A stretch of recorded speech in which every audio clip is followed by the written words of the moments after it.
ሰላም፣ ይህ ሳሚ ቲዩብ ነው። የህይወት ታሪኬን ላጫውታችሁ ብቅ እያለሁ።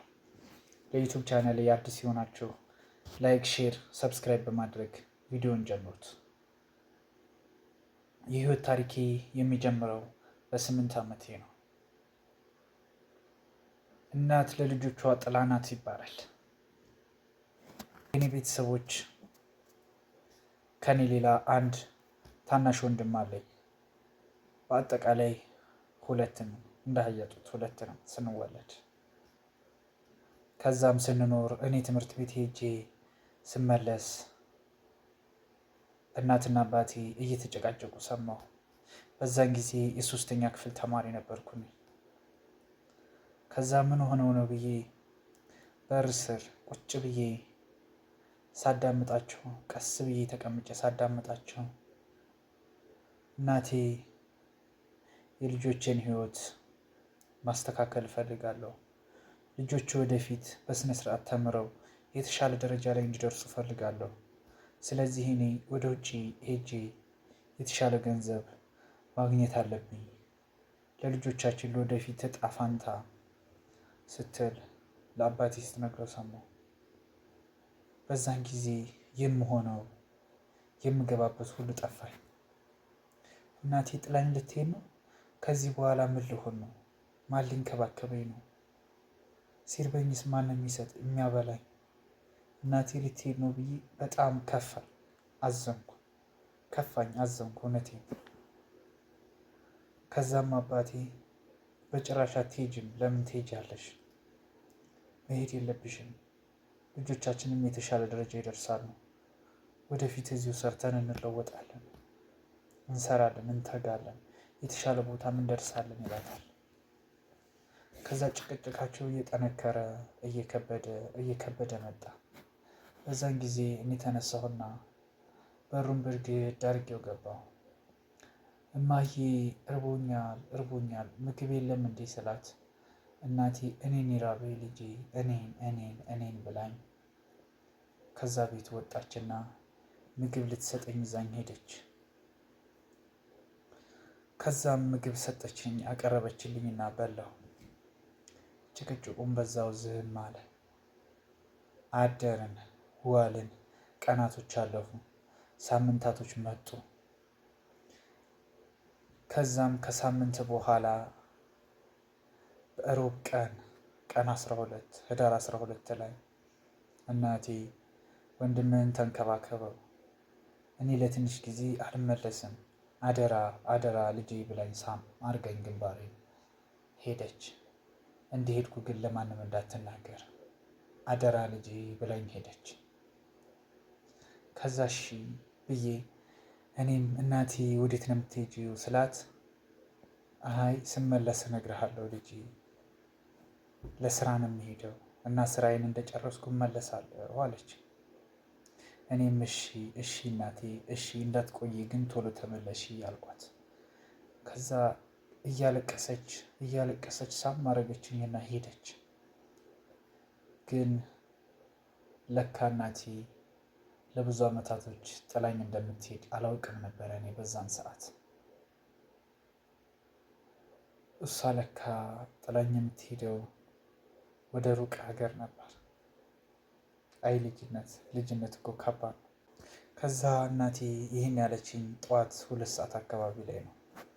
ከዛ እኔ ከሰዓት ተማሪ ነበርኩ፣ ወደ ትምህርት ቤት ሄድኩ። ከትምህርት ቤት ስመለስ ምግብ አልተሰራም፣ ራበኝ የምለው ሰው የለም አጠገቤ። ወንድሜ ትንሽ ልጅ ነበረ፣ ጎረቤት ሄዶ ምግብ በልቶ አገኘሁት። እኔ ግን በጣም እርቦኝ ነበር። ጎረቤት ሲሄድ እናትህ የለችም እንዲህ ይሉኛል። አዎ ዛሬ የለችም፣ የት ሄዳ ነው አልነገረችንም ለኛም። እመጣለሁ ብላኝ ስራ ልሄድ ነው እመጣለሁ ብላኝ ነው የሄደችው። አልመጣችም እንዴ? አዎ አልመጣች። ና ልጄ ና ምግብ ብላ ብለው አንዲት ሴትዮ ሽማግሌ ጎረቤት ነበሩ፣ እሳቸው ምግብ ሰጡ። ከዛም ያን ምግብ በላውና ሄድኩ። ማታ እንዲሁ ቤታችን ጭር ብሎ መሸ። ከዛም አደር። ስለ እናቴ ማሰብን ማቆም አልቻልኩም። እናቴ የት ነው ጥለሽኝ ሄድሽው? የት ነው ሄድሽው ብዬ ማሰቤን ማቆም አልቻልኩም። ከዛ በኋላ አባቴ ደግሞ እናቴ የት ነው ሄደችው ስለው ነገ ትመጣለች ነገ ትመጣለች እያለኝ ቀናቶች ሳምንታቶች አልፈው ወራቶች ሲቆጠሩ አባዬ ነገ ትመጣለች እያልከኝ ይኸው እስካሁን አልመጣች። የት ነው የሄደችው ንገረኝ፣ እኔ እሷ ጋር መሄድ አልችልም ስለው አዎ ልጄ አንተ እሷ ጋር መሄድ አትችልም። እሷ የሄደችው ይታይሃል፣ አውሮፕላኑ ሲያልፍ በዚህ በአውሮፕላን ነው የሄደችው አለኝ። የልጅነት ነገር ሆኖብኝ እኔም እናቴ የሄደችው በዚህ በአውሮፕላን ነው። አውሮፕላን ባለፈ ቁጥር እማዬ እያልኩ እየጮኩ አውሮፕላኑን የምደርስበት እስኪመስለኝ ድረስ በላይ ሲበር እያየሁት በታች ሮጥ ነበረ። እናም እንደዚህ እየሆነ ብቻዬን ኩርምት ብዬ አባታችንም የቻለውን ሁሉ እያደረገ ወራቶች አልፈው አመት ሆነ። የኔ እና የወንድሜ ዋናው ስቃይ የጀመረው ከዚህ አመት በኋላ ነው። ይሄ አመት ልክ ሲጀምር አባታችን እኛን መንከባከብ ሲከብደው ሌላ ሚስት ለማግባት ወሰነ እና አባታችን ይቺ እናታችሁ ነች፣ ከዚህ በኋላ ትንከባከባችኋለች ብሎ አንዲት ሴት አስተዋወቀን። እኔና ወንድሜን አስተዋወቀን። ከዛ እሷም የእንጀራ እናታችን በደንብ እንደምትንከባከበን ለአንድ ሳምንት ያህል በተሻለ እንክብካቤ በጥሩ ሁኔታ ያዘች። ከዛም ይቺ እንጀራ እናታችን ሁለት ልጆች አሏት፣ ሁለት ወንዶች ልጆች አሏት እና እነዛን ወንዶቹ ልጆቿን አመጣቻቸው። አብረን መኖር ጀመር። ከዛም የሆነ ሰዓት ትምህርት ቤት ሄጄ ስመለስ በጣም እርቦኝ ነበረና እንጀራ እናታችን አክስቴ ነው የምላት። አባታችን ሲያስተዋውቀን እንደ አክስታችን ያስተዋውቀን፣ አክስታችሁ ነች ብሎን ያስተዋውቀን። አክስቴ እርቦኛል ምግብ ስጪ ስላት ዝም አለችኝ። ከዛም ወደ ድስቱ ሄጄ ምግብ ልበላ ስል አንተ ብላ ድስቱን ቀማችኝና ሳህኑ ላይ ያረኩትን እንጀራ ከነ ሳህኑ ወረወረችው ወደ መሬት። ምነው አክስቴ እርቦኛል እኮ ልብላ ስላት አይ ይሄ ለልጆች የተሰራ ነው፣ ከፈለክ መሬት ላይ ያለውን እንጀራ አንስተህ ብላ አለች። ከዛ ክፍሌ ሄድኩና ብቻዬን ኩርምት ብዬ ስለ እናቴ ማሰብ ጀመርኩ። እንባዬ መጣ። እናቴ ምን አድርጌሽ ነው እንደዚህ ጥለሽኝ ሄድሽው? ቆይ ምን አጥፍቼ ነው እናቴ ብዬ ኩርምት ብዬ ማልቀስ ጀመርኩ። ክፍሌን ዘግቼ ከክፍሌ ሳልወጣ ማልቀስ ጀመርኩ። እያለቀስኩ በዛው አደርኩ። ስለ እናቴ እያሰብኩ በዛው አደርኩ። አባቴ በር ቢያንኳኳ አልከፍትም። ደህና ነኝ ተወኝ፣ መተኛ ትፈልጋለሁ ብቻ ነው ያልኩት ለአባቴ። ከዛ ወንድሜም ትንሽ ምግብ ሰጥተዋለች መሰለኝ ገብቶ ተኝቷል። ከዛ እዛ ቁጭ ብዬ ሳለቅስ አደርኩ። በማግስቱ ጠዋት ቁርስ ስጠይቃት ቁርስ የለም አለች። የምማርበት ትምህርት ቤት የእናቴ እህት መምህር ነበረች እና እዛ ሲሄድ ምሳ ሁል ጊዜ እሷ ጋር በላለሁ። እናቴ ኖረችም አልኖረችም ሁል ጊዜም ትምህርት ቤት ሲሄድ እሷ ጋር ምሳ በላለሁ እና አክስቴ ጋር ሄጄ ምሳ በላሁ። አክስቴ ምግብ አልበላሁም እንደዚህ ነው ብዬ ነገርኳት። ማታም ምግብ አልበላሁም እንደዚህ ያደረገችኝ እኮ ቤት ያለችው አክስቴ አልኳት። አክስቴም በጣም አዘነች እና ምግብ ሰጠችኝ። ምግብ በላሁ። ከትምህርት ቤቱ አንደኛ ነበር የምወጣው። ደረጃ ይዤ አንደኛ ነበር የምወጣው እስከ 3ኛ ክፍል ድረስ። እናቴ ባለች ሰዓት በጣም ታስጠናኝ ነበር። እኔም በራሴ ያጠናለሁ እና ትምህርቴን በጣም ጎበዝ ነበር። ከዛ ሀሳቤ ሁሉ ወደ እናቴ። እናም ስለሚርበኝ ነገ ምን በላ ይሆን ዛሬ ምን በላ ይሆን የሚለውን ሀሳብ በማሰብ ሀሳቤ ሁሉ ወደዛ ሆነ። ከዛ እንደዚህ እያለ ለአባቴ እንዳልነግረው እፈራለሁ።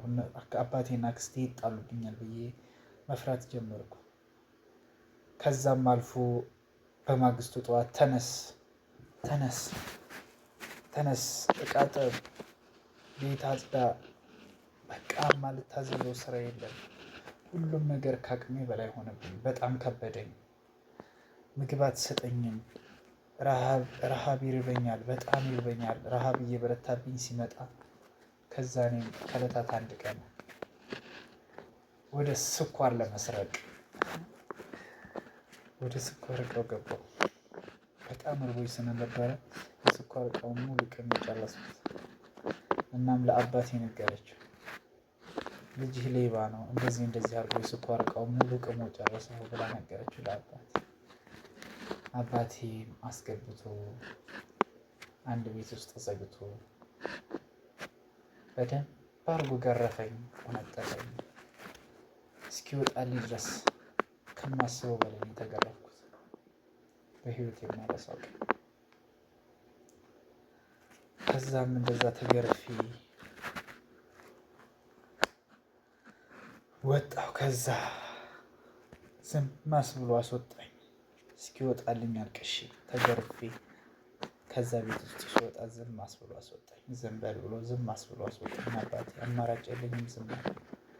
ይሄን ነገር ለአባቴ ብነግረው ያምነኛል አያምነኝም ብዬ ደግሞ ሳብሰለስል ብነግረው ደግሞ ይጣሉብኛል ብዬ በማሰብ ላለመናገር ወስኜ ሁሉንም ችዬ ለመቀጠል ወሰንኩ። ለመምህሯ አክስቴ ግን ሙሉ ታሪኩን ነግራት ነበር። እንደዚህ ነው ምን ሊሆን ስላት እሷም ከዛ በኋላ አባቴን ለማናገር ወሰነች። ልታናግረው የፈለገችውም ሳሚ እኔ ጋር ሆኖ እንዲማር እፈልጋለሁ፣ ትምህርቱ እየቀነሰ ነው፣ በምን ምክንያት ነው? ችግር አለ ወይ? እኔ ልውሰደው ብላ ጠይቀችው። አባቴን ከኔም ጎሎበት ነው፣ እኔ አባቱ እያሉ ለምን አንቺ ጋር ይመጣል ብሎ መለሰላት። እሷም ይሄንን ነገር እንዳትነግሪው ብዬ ስለነገርኳት እግዚአብሔር ይባርካት አልነገረችው። ከዛም እኔ በጣም ይርበኝ ስለነበረ አማራጭ ስለሌለኝ ከጎረቤት አልፎም ተርፎ ከአያቶቼ አክስቶቼ ጋር የተለያየ ቦታ እየሄድኩ ምግብ መመገብ ጀመርኩ። ከዛም ዘዋሪ የሚባለው ስም መጣል። እውነቴን ነው የምላችሁ፣ በጣም ዘዋሪ የሚባለው ስም ሲወጣልኝ በጣም አዘንኩ። ሰው ሁሉ ዘዋሪ ልጅ መጣ። ሁሉም ሰው በቃ አያቶቼ ሳይቀሩ እንደ ጠላት ማየት ጀመሩ። እኔም እንደ ጠላት፣ እንደ ዘዋሪ የለም እንደ መጥፎ ልጅ፣ እንደ ቤተሰብ አሰዳቢ ማየት ጀመሩ። ይህን ማየት ሲጀምሩ እንደዛ ሲያዩኝ እኔ በጣም ከፋኝ። እናቴ ምን አድርጌሽ ነው እንደዚህ ጥለሽኝ የሄድሽው? ምን አለ ጥለሽ ባትሄጂ? ለምን ይሄን አደረግሽ እናቴ ብዬ ብቻዬን ቁጭ ብዬ ማልቀስ ጀመርኩ። ቆይ ፈጣሪ ሆይ እኔ ይሄን ምን አድርጌ ምን አጋጥሞኝ እኔ ምን አጥፍቼ ነው ያጠፋው ጥፋት አለ ብዬ ወደ ፈጣሪ አለቀስኩ። ገና 8 ዓመቴ እዛ ሰዓት አስቡት። አለቀስኩ ወደ ፈጣሪ። ከዛም አማራጭ ስለሌለ የተነሳሁ እንጀራ እናቴ የምትለኝ ምግብ ለማድረግ ተስማማሁ። እሷም ከልጆቿ የተረፈው ምግብ ትሰጠኝ ጀመር። ከዛ በኋላ ከልጆቿ የተረፈው ምግብ እበላለሁ። ወንድሜን እግዚአብሔር ይስጣት፣ እንደኔም ባታደርገው ቢያንስ ለሱ የተወሰነ ነገር ታደርግለታለች። ልጅም ስለሆነ ገና 3 ዓመቱ ነው በዛ ሰዓት እና ትንሽ ምግብ ውሃም ትሰጠዋለች። እኔን ግን ታሰቃየኝ ነበር።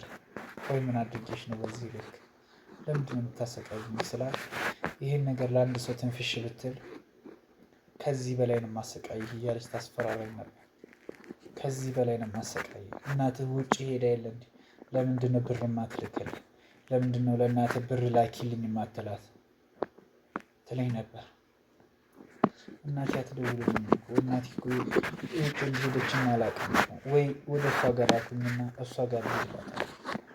እሷ ጋር መሄድ አትችልም፣ ግን እሷን ብር እንድትልክልህ ማድረግ ትችላለህ። አባትህን አስደውልና ብር ላኪ፣ ብር ያስፈልገኛል ለትምህርት ቤት ክፍያ ለእንትን በልና አስልክ አባቴ ከትምህርት ቤት ሊያስወጣኝ ነው፣ የፈለገህን በልና ስልክ ትለኛለች። አባቴም እናቴን አገናኘኝ ስለው አያገናኝም። ለምን ትፈልጋለህ? የምትፈልገው ነገር አለ ወይ? የጎደለብህ ነገር አለ ወይ ይለኛል። ግን የተሟላልኝ ነገር የለም። ከዛ አይ ምንም የጎደለብኝ ነገር የለም፣ ግን እናቴ ናፍቀኛለች፣ በጣም ናፍቀኛለች፣ አገናኘኝ ስለው አባቴም አላገናኝም አለ። የሆነ ሰዓት ላይ እናቴ ደውላ ከዓመታት በኋላ ልጄን አገናኘኝ ስትለው እሱም አገናኘኝ። ቀጣይ ክፍል እንዲደርሳችሁ ቻናሌን ላይክ፣ ሼር፣ ሰብስክራይብ አድርጎ አመሰግናለሁ።